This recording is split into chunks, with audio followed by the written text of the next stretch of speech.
Franchement, je vais me rabâcher, mais pour moi, c'est primordial d'être comme ça. Parce que je suis un peu casse-couille ici. Comment on doit faire une installation de plomberie complète, tu me mets pas ça. Tu mets ça. Bon alors là, tu vois, je te montre un truc qui arrive très souvent avec du PVC de 100, c'est qu'il s'emboîte pas dans les raccords. Comme ça, je suis pas emmerdé pour le renlever. Tu vois, ça va tout seul. Si je fais mes traits droits, et ben en fait, cette partie-là, je peux la retourner et inverser mon sens en fait de colle. Tu fais ça, tu gagnes quelques dizaines d'euros.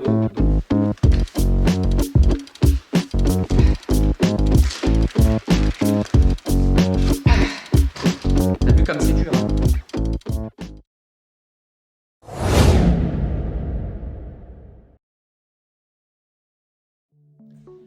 Bonjour et bienvenue dans cette nouvelle vidéo. Alors aujourd'hui, je vais attaquer encore de la maçonnerie. Je suis accompagné, je ne suis pas tout seul. Je ne sais pas si tu vas voir. Elle est par là. Il y a bel et bien un nid d'oiseau là juste au-dessus. Je suis arrivé, je ne sais même pas ce que c'est comme oiseau. Là, elle tournait là, il y a deux secondes. Je te montrerai, là j'ai pris une vidéo. Bref, si tu ne me connais pas, moi c'est Yannick. Je suis en train de rénover un gros corps de ferme. Donc si tu n'es pas abonné, je t'invite à le faire. Et surtout à liker, à commenter. Moi, ça me fait toujours plaisir. C'est pour ça que je fais ça. Donc, je te fais suivre ça. L'objectif de la semaine, finir le maçonnage dans cette partie-là. Reboucher là, ce gros trou là qui était au milieu où j'avais mon mur de refend. Donc, il faut que je nettoie un petit peu tout ça. Par-dessus ça, je remets du TMS et je fais un plancher chauffant. Mais l'objectif, c'est de mettre cette pièce au propre. Et puis après, de poncer, faire mon plancher. Je ferme les portes et là, j'ai un coin qui va être propre et je vais pouvoir enfin me refaire un coin repas propre parce que là, c'est vraiment chiant de ne pas avoir un endroit où faire une pause tranquillement. Bon, je te dis à tout de suite. C'est parti, let's go!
ça y est, une bonne chose de faite. Tu as vu comment j'ai fait? J'ai pris du tord de 6, je les ai rentrés à serre. En général, tu fais comme ça quand tu veux reprendre une petite maçonnerie. Si tu as du 8, tu perds 108. Si tu as du 6, tu perds 106.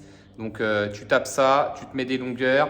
Et puis après, bah, tu religotes les deux. Et puis, tu as vu, j'ai fait un quadrillage. J'ai pas mis de treillis soudés parce que j'en avais pas. Donc bah, là, je vais couler ça. Et puis, il y a mon pote là qui a commencé à faire une tranchée. Ça, c'est pour passer des évacuations, que je laisse une attente vers le chauffe-eau parce que j'aurai une salle de bain là-haut. Et puis voilà, bah, béton. Et c'est parti.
Bon bah voilà, la journée est terminée, donc je suis bien content parce que j'ai coulé ça, j'ai fini de couler toutes mes arases là-haut, donc j'ai plus qu'à maçonner autour des poutres une fois que j'aurai mis tout mon plancher. Franchement là c'est un truc de fou, l'ancien mec là qui a coulé la dalle, il m'a fait au moins 5 cm de faux niveau là entre les deux sols, donc va falloir que je coule un ragréage ou je sais pas comment je vais faire. En tous les cas, il faut que je rattrape le sol. Mais bah déjà, ça va être au propre, donc c'est bien cool. Et puis là, je t'expliquerai pourquoi je fais ça et puis la disposition aussi de la pièce. Allez, à tout à l'heure. Bon, objectif de la journée, faire un trou là, traverser le mur. Tu vois, tu te rappelles, on a fait la tranchée là, c'est retombé là, et puis il a passé une évacuation, la faire revenir là dans le coin. Ça, c'était un ancien tuyau là, qui allait à mon puits, donc bah, il est perdu, il sert à plus rien. J'ai un tuyau, mon attente là pour les lecs, au cas où un jour je mets ça indépendamment. Il faut que je fasse un trou là aussi, du coup. Là, le béton, il a tiré. Ça y est, hop, on peut marcher dessus, c'est dur. Et je vais aller décoffrer ça. Nouvelle journée, nouvel objectif, c'est parti. En position décoffrée.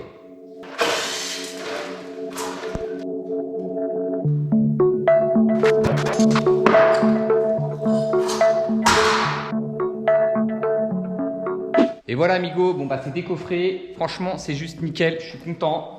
Du coup bah il n'y a plus qu'à poser les pannes dessus. Je te montre un petit peu en détail le petit rendu. Voilà, l'objectif hein, c'est coffrer, te mettre au niveau avec le laser là que j'avais mis. Ensuite, je mettrai les poutres, je vais traiter et puis je remaçonnerai avec un bâtard, un mortier bâtard. Donc franchement, très simple, efficace. Dis-moi si tu veux que je te montre plus en détail comment je fais pour coffrer. Pour moi, c'est très simple, mais peut-être que pour toi, ça t'intéresserait de voir ça plus en détail. Tu vois, chaque coffrage, là, je mettais 10 minutes. Et peut-être que si tu veux que je te montre, tu me le dis en commentaire et puis je te ferai peut-être une vidéo là-dessus. Allez, c'est parti, moi je vais faire mes trous là. Et encore une fois, je vais me rabâcher. Hein. Tu vois, je viens d'enlever mes planches de coffrage. Tu les nettoies tout de suite derrière. Tu prends ta truelle et tu racles un petit coup.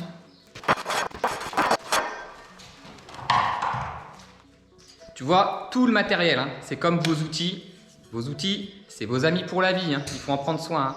Et c'est tellement plus agréable de bosser avec des outils propres. Donc à chaque fois rangés. Franchement, je vais me rabâcher. Mais pour moi, c'est primordial d'être comme ça. Quoi. Je suis un peu casse-couille aussi. Bon bah écoute, c'est parti pour faire le trou. Voilà, je te montre, je prends mon marteau électrique. Bosch, ça marche très bien. Tu as plusieurs embouts, tu vois, pour défoncer des sols. Tu as la pointerolle, ça c'est top pour défoncer tout ce qui est béton. Quand tu veux casser du caillou, tu as la plate. La plate, c'est bien pour déligner du caillou. Ça dépend sur quelle pierre tu tombes aussi, parce que sinon tu les fumes. Hein. Et là, tu as l'espèce de plat comme ça. T'en as encore des plus larges qui font un peu pioche. Moi, souvent, quand je fais des trous, je prends cette large-là. Je fais déjà un pré-trou Et puis c'est bien, tu peux dégommer quand même les pierres en même temps. Donc je vais commencer avec celle-là et je mets celle-là de côté, j'en ai pas besoin. Ça c'est indispensable.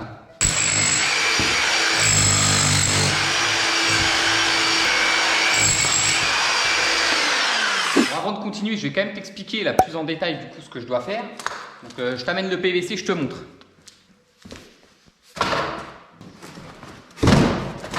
C'est une étape qui se franchit parce que je commence toutes mes évacuations, là, la plomberie. Je rentre vraiment dans la rénovation. Donc je t'expliquerai peut-être comment on doit faire une installation de plomberie complète. Dis-le moi si ça t'intéresse également. Donc je vais t'expliquer. Ça va être une attente pour créer une salle de bain à l'étage. Donc tu passes en 100. Les 100 c'est pour tout ce qui est évacuation de WC. Et après le reste c'est beaucoup plus petit comme diamètre, hein. Donc baignoire c'est 40, douche c'est 40 également, tu peux mettre en 50 c'est mieux, évier c'est 40, lavabo c'est 32, mais en règle générale tu passes toujours en 100 et tu réduis au dernier moment pour raccorder ton appareil. Donc le but c'est de passer ça dans ma tranchée, de faire ma pente, faire mon petit centimètre au mètre. Ça sert à rien de mettre trop de pente, je vous le dis tout de suite. Et tu vois, quand tu as des angles à faire, privilégie vraiment les angles à 45 pour casser le moins possible la vitesse de tes écoulements d'eau. Donc le but, moi, c'est que je mette un angle ici à 45. Voilà, je vais sortir dehors. Je vois que j'ai une pierre là qui me gêne dans le coin, je vais la péter. Je vois là-haut, enfin là-haut, là-bas au bout, je dois remonter. Donc ce que tu fais, quand tu remontes comme ça, c'est impératif. Tu me mets pas ça. Tu mets ça. Tu vois la différence ? Un peu cassé parce que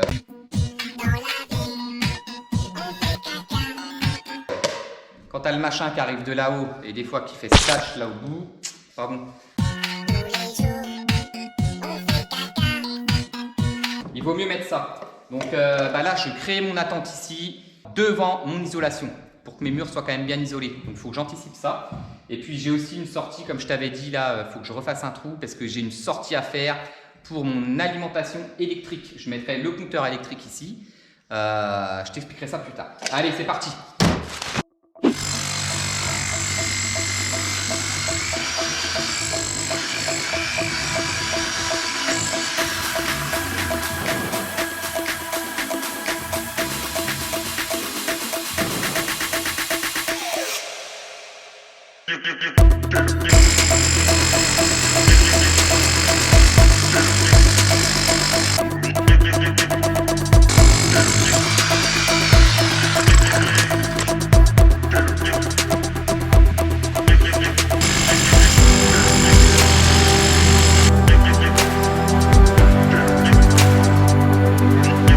Ça y est, t'as vu, j'ai traversé. Je tombe en plein sur les fondations, c'est des putains de gros cailloux. Donc, quand tu arrives à choper ton caillou entier, c'est bien. Après, sinon, faut le péter. Je sais pas si tu as vu là, mais j'avais carrément des bouts qui fusionnaient là quand je me casse. Donc, tu vois, à l'œil, hein, j'ai jaugé. Je pense que je vais arriver là, je vais creuser et je vais traverser ça tout debout. Donc, il faut que je pète encore là.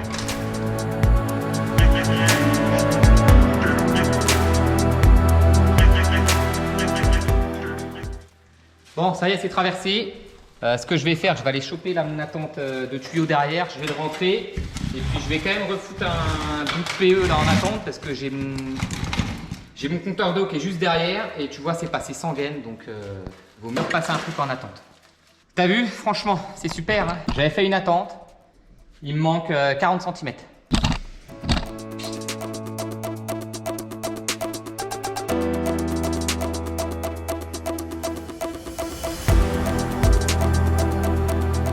Comme je t'ai dit, mon alimentation provisoire électrique, il est trop court, il faut que je mette un manchon que je rallonge. À côté, il y a le PTT et j'ai passé la terre. J'avais passé la terre là quand j'ai fait mon terrassement et j'ai repassé en attente un tuyau d'eau. On ne sait jamais parce que tu as vu l'ancien là, il passe sans gaine. Donc je l'ai retrouvé derrière là. Je préfère en mettre un quand même en provisoire. Je l'ai rentré là-dedans. Là, j'ai plusieurs sorties parce que j'avais prévu ça au niveau de la grange, une future extension, un futur projet. Et puis là, j'avais laissé en attente les lecs.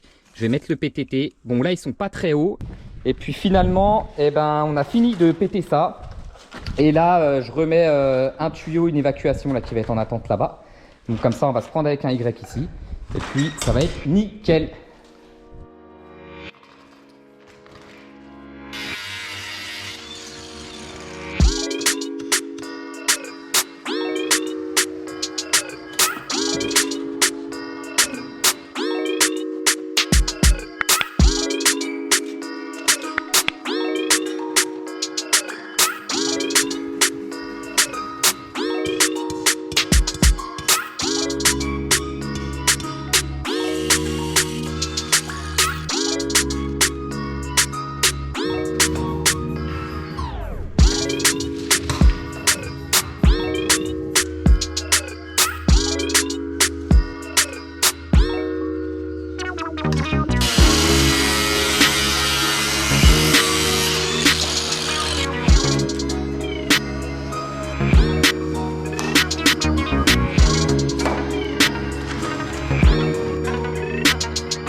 Alors là, tu vois, je te montre un truc qui arrive très souvent avec du PVC de 100, c'est qu'il ne s'emboîte pas dans les raccords. Je ne sais pas pourquoi, il y a des raccords certainement qui ne sont pas de la même série que les tuyaux que tu achètes et tu as vraiment du mal à les emboîter. C'est hyper chiant parce que quand tu les emboîtes, tu n'arrives plus à les enlever. Ce que tu peux faire, là tu vois, celui-là, j'arrive pas à l'emboîter. Tu peux le chauffer un coup, ramollir ton PVC, comme ça rentre tout seul, tu reformes un peu en fait le PVC.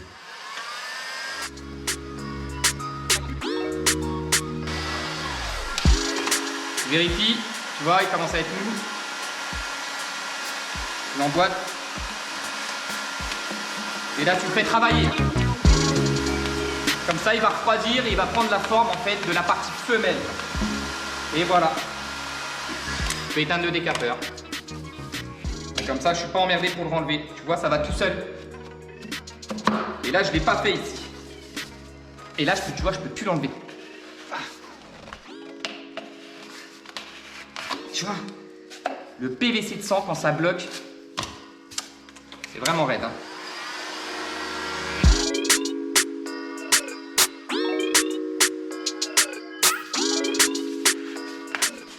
Et voilà. Tu perds un peu de temps, mais derrière, t'en gagnes.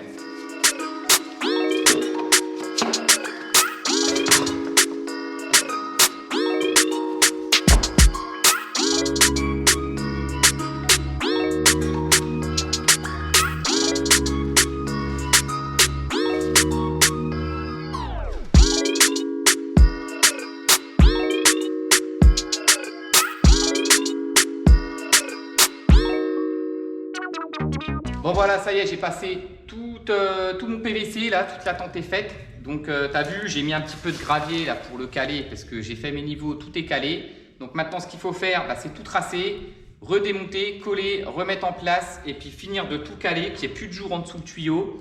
Et puis après, on rebouge tout ça. Donc c'est parti. Et puis je vais te montrer pour tracer. Normalement j'ai un feutre, là je l'ai laissé chez moi. Bref, du coup, ce qu'il faut faire, c'est tracer précisément. Tu fais un petit trait là, parce que ça, c'est ta butée de profondeur, parce que des fois, tes tuyaux ils peuvent être plus ou moins bien emboîtés. Et tu refais un trait comme ça. Donc ça va être ton côté. Et moi, ce que j'ai l'habitude de faire, c'est faire 2 traits à chaque fois. Tu vois, parce que des fois, tu arrives à pas être bien en face. Quand tu as 2 traits, tu arrives mieux à juger. Donc à chaque fois, tu fais ça. Hop, un trait là. Et en général, je me mets un peu de biais. Je vais te dire pourquoi je mets en biais mes traits. Là, tu vois, j'ai 2 raccords l'un sur l'autre. Donc, si je ne fais pas mes traits en biais, tu vois, par exemple, je fais mes 2 butées. Si je fais mes traits droits, et ben en fait, cette partie-là, je peux la retourner et inverser mon sens en fait de colle. Parce que quand tu as tout démonté, tu ne repères plus. Donc, tu fais un trait sur le côté comme ça. J'en fais 2, moi. Et les autres, je vais les faire à l'opposé.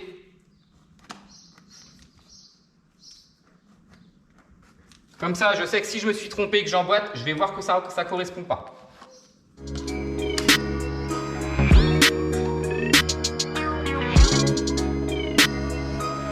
T'as vu là aussi ce que j'ai fait, du coup j'ai chauffé parce que j'avais un léger angle à faire. Donc ça m'a gagné un coude parce que tu as des coudes de 10, 15, 20 degrés. Quand tu fais ça, tu gagnes quelques dizaines d'euros. Donc ça m'a pris peut-être 4-5 minutes à le mettre en place, mais ça me gagne 10 balles.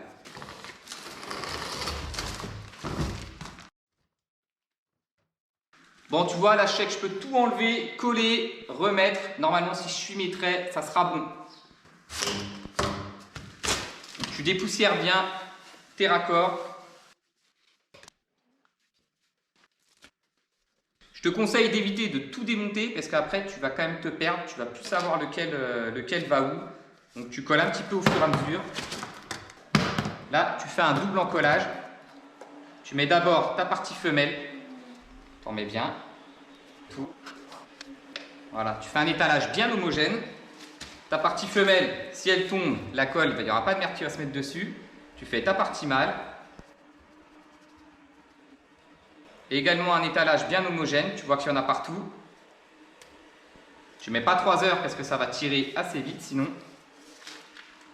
Là, t'emboîtes. Tu viens dans ta butée, tu cherches l'alignement de tes deux traits. Voilà, j'y suis.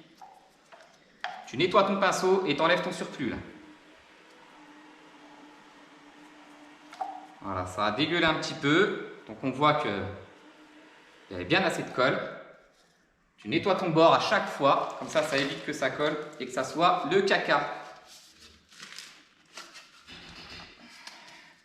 Donc là, tu vois le problème, celui-là, je ne l'ai pas chauffé, j'ai du mal à le déboîter.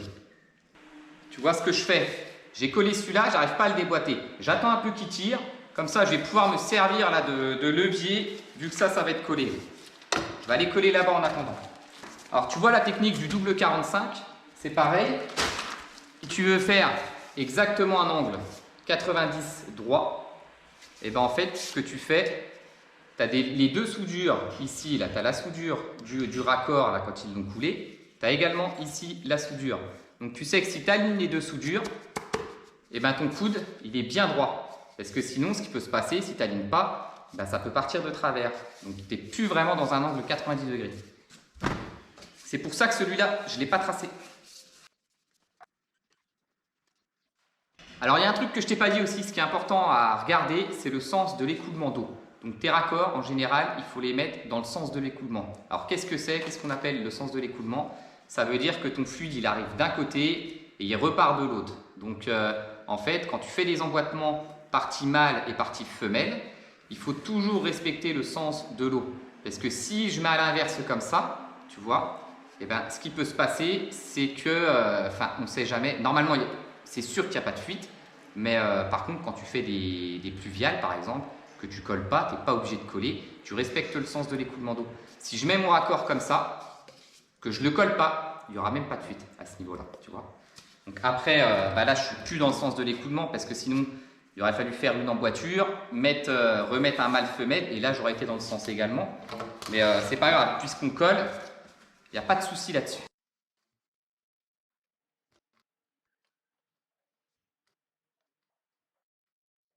Tu vois là, tant que tu n'as pas emboîté tes raccords, la colle, elle tire pas vite.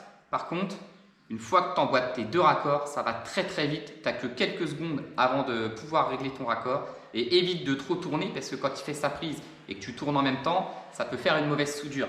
Parce que qu'est-ce qui se passe en fait quand tu mets tes deux parties de PVC comme ça?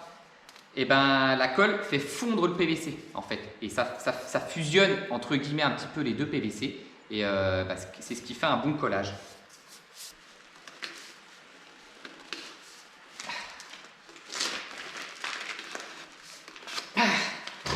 T'as vu comme c'est dur, hein? Ce que je te disais, tu vois, j'ai fait mes deux traits là. Là, j'en ai fait qu'un. Et finalement, si je retourne le raccord, je ne peux pas me tromper parce que je sais que d'un côté, j'ai un trait et de l'autre, j'ai deux traits.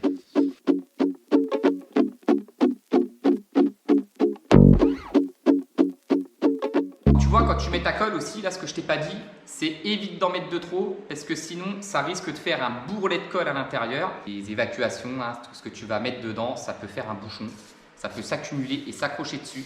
Ça sert à rien d'en mettre de trop.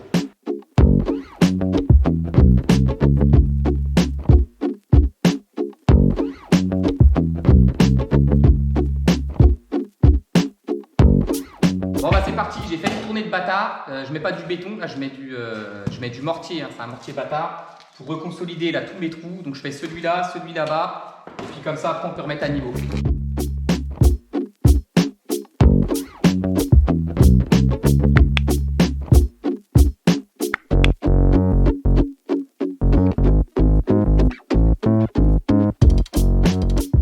Je fais le même procédé que j'avais fait à côté. Je rentre des tors dans ma dalle. Je peux pas en mettre ici, là la perceuse elle passe pas. Donc ce que je fais, je mange un peu le bord et puis je vais descendre la perceuse en même temps, tu vas voir.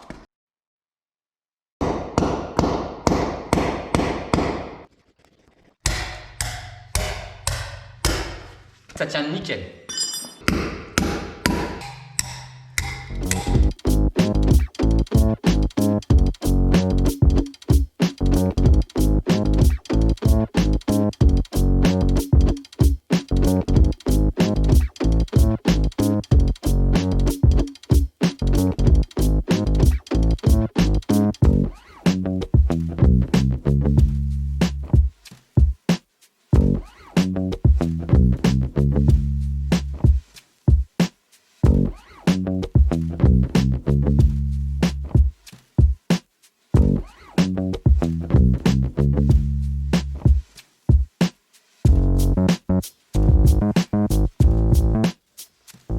Tout le bord qui était là du coup pour remettre à niveau, comme ça c'est plat. Mon tuyau est passé là, donc j'ai un WC qui va être juste au dessus là dans le couloir, au bout du couloir, et comme tu as vu, hein, on a traversé, donc j'ai remaçonné là derrière, là c'est coulé, ma sortie de vidange qui est là, mon attente d'eau, PTT, donc ça c'est pour téléphone, le rouge c'est pour l'élec, j'ai mon fil de terre, et puis voilà. C'est top. Bon, encore une journée de torché. Franchement, je suis bien content. Ça a bien pris tournure. Ce qui est cool, c'est que je vais être au propre partout. J'ai plus de bestioles qui vont passer. Et un bon coup de propre là-dedans. Et à la prochaine étape, ça va être le plancher. Donc, va falloir que je ponce toutes mes poutres. Et puis que j'actionne, quoi. Allez, ciao.